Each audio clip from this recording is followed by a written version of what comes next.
Hi hello வணக்கம் and welcome back to my channel. இன்றைக்கி rose milk எப்படி பண்ணுறதுன்னு தாங்க பார்க்க போகிறோம். அதுக்கு 2 டம்ளர் திக்கான பால் எடுத்துக்கோங்க. அது நல்லா சிம்மில் வச்சுட்டு ஒரு பாயிலிங் ஸ்டேஜுக்கு கொண்டு வந்துக்கோங்க. பிகாஸ் எவ்வளோ திக்காக இருக்கோ அந்த அளவுக்கு டேஸ்ட்டாக இருக்கும். நான் 1 ஸ்பூன் மில்க் பவுடர் சேர்த்துக்கிறேன், இன்னும் கொஞ்சம் திக்னஸ் இன்க்ரீஸ் பண்ணுறதுக்காக. அதுக்கப்புறம் ஒரு 4 ஸ்பூன் அளவுக்கு சுகர் ஆட் பண்ணிக்கோங்க. எப்போ இதை சிம்மில் வச்சுட்டே பண்ணுங்கள். பொங்காமல் இருக்கிறதுக்கு அடிக்கடி கரண்டி போட்டு கலக்கிக்கோங்க.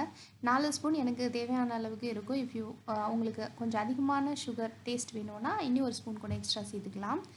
அதுக்கப்புறம் ஆற வச்சுட்டு 2 ஸ்பூன் அளவுக்கு ரோஸ் மில்க் எசன்ஸ் சேர்த்துக்கோங்க. 2 ஸ்பூன் சேர்த்திங்கன்னா கலர் பர்ஃபெக்டாக இருக்குங்க. ஃபஸ்ட்டு ஸ்பூன் மட்டும் போதும், மைல்டாக எனக்கு கலர் போதும்னா அது மட்டும் போதும். 2 ஸ்பூனு தான் வந்து நம்ம ஹோட்டல் அதாவது கடையில் சாப்பிட்ற மாதிரி இருக்கும், நல்லா டேஸ்ட்டாக இருக்கும். 2 ஸ்பூன் போட்டு பாருங்கள், வாசனையாகவும் இருக்கும். அதுக்கப்புறம் வந்துட்டு ஒரு ஆறுன ஒரு 3 மணி நேரம் ஃப்ரிட்ஜில் வச்சுட்டு எடுத்துருங்க. 3 மணி நேரம் எடுத்தோடனே எனக்கு இப்படி தாங்க இருந்தது.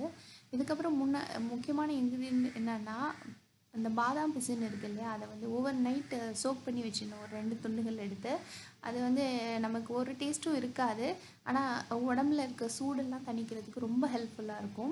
இப்படி தாங்க இருந்துச்சு. எனக்கு ஒரு நாள் நைட் ஃபுல்லாக ஊற வச்சுட்டே எடுத்தேன். ஸோ இந்த மாதிரி தான் இருந்துச்சு. இதையும் ஆட் பண்ணி நம்ம குடித்தோன்னா ரொம்ப நல்லது. அது ஸ்பெஷலி இந்த சீசனுக்கு. இதோட நான் கொஞ்சம் டியூட்டி ஃப்ரூட்டி அந்த இது இருக்கு இல்லையா, கலர் கலராக இருக்கும் இல்லையா, அந்த இதையும் சேர்த்துக்கிட்டேன். ஸோ நீங்களும் ட்ரை பண்ணுங்கள், என்ஜாய் பண்ணுங்கள். பாய்.